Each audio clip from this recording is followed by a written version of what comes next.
नमस्कार दोस्तों, आज की इस वीडियो में मैं डिस्कस करूंगा अगर हम जीएसटी का पेमेंट लेट करते हैं तो फिर किस तरीके से इंटरेस्ट का कैलकुलेशन किया जाएगा, किस तरीके से इंटरेस्ट लगेगा और कौन से अमाउंट के ऊपर। दोस्तों, अगर जीएसटी टैक्स का पेमेंट डिले करते हैं, लेट से करते हैं, तो आपको सेक्शन 50 सब सेक्शन 1 के हिसाब से इंटरेस्ट का पेमेंट करना होता है। यहां पर जो डिले पेमेंट हुआ है, डिले पेमेंट का इंटरेस्ट कैलकुलेट किया जाएगा कि आपको कितना इंटरेस्ट का पेमेंट करना पड़ेगा। जो लायबिलिटी आपकी नेट लायबिलिटी निकलेगी और उस अगर कुछ आरसीएम की भी लायबिलिटी होगी तो net GST liability plus RCM की लायबिलिटी जो कि आपको कैश से पेमेंट करना था, उस लायबिलिटी पर आपको इंटरेस्ट देना होगा। मतलब इनपुट को एडजस्ट करने के बाद जो लायबिलिटी आपको कैश से पेमेंट करना था उस पर इंटरेस्ट देना होगा। मतलब आउटपुट लायबिलिटी को आईटीसी से पेमेंट करने के बाद। तो आइए एक प्रैक्टिकल एग्जांपल से पूरा मैटर हम समझते हैं। जैसे मान लीजिए अप्रैल 2025 की हमारी जीएसटी की लायबिलिटी 5 लाख है।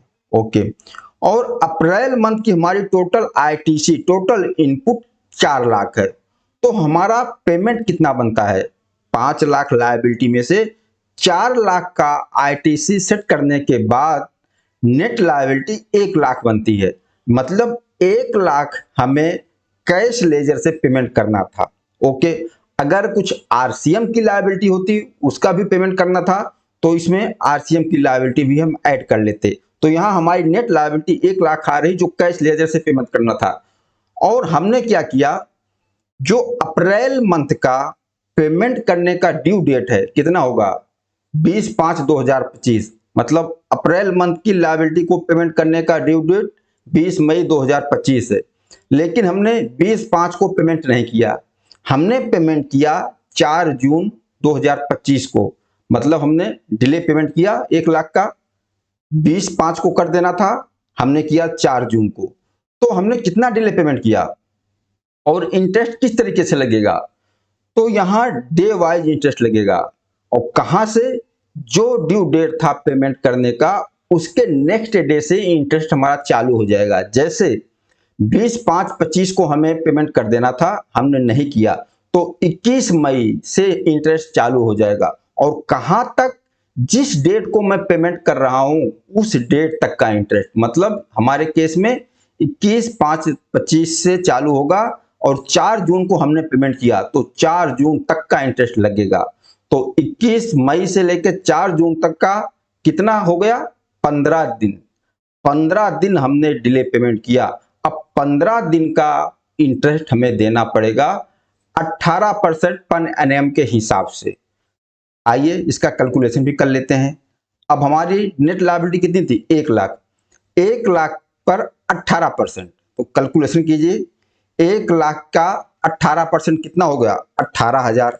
अब 18,000 को डिवाइड कर दो 365 से, 365 दिन से, एक दिन का इंटरेस्ट आ गया। तो 15 दिन का डिले पेमेंट है तो इंटू 15 कर दीजिए, 740 रुपए। 1 लाख का इंटरेस्ट 15 दिन डिले हमने किया, 740 रुपया इंटरेस्ट बनेगा। इस तरीके से अगर आप डिले पेमेंट करते हो, लेट से पेमेंट करते हो, तो इस तरीके से इंटरेस्ट का कैलकुलेशन किया जाएगा। ओके, और इसमें कुछ इंपॉर्टेंट नोट्स है, इसको भी समझना चाहिए। अगर हमने जीएसटी रिटर्न लेट फाइल किया, जब जीएसटी रिटर्न 3 भी लेट फाइल किया तो पेमेंट भी नहीं किया होगा। मतलब जीएसटी रिटर्न और पेमेंट दोनों लेट हुआ और हमें कोई डिपार्टमेंट से कोई नोटिस नहीं आया, सेक्शन 73, 74 या 74A में कोई नोटिस भी नहीं आया, और हमने रिटर्न भी फाइल किया तो जो लेट फीस लगेगा रिटर्न फाइलिंग का, लेट फीस जमा कर दिया। और जो डिले पेमेंट किया है उस पर जो इंटरेस्ट बनता है, जो कैश लेजर से हमें पेमेंट करने का लायबिलिटी आएगी आईटीसी को सेटअप करने के बाद, जो हमने एग्जांपल देखा उस अमाउंट पर हम इंटरेस्ट पेमेंट कर देंगे, कोई दिक्कत नहीं।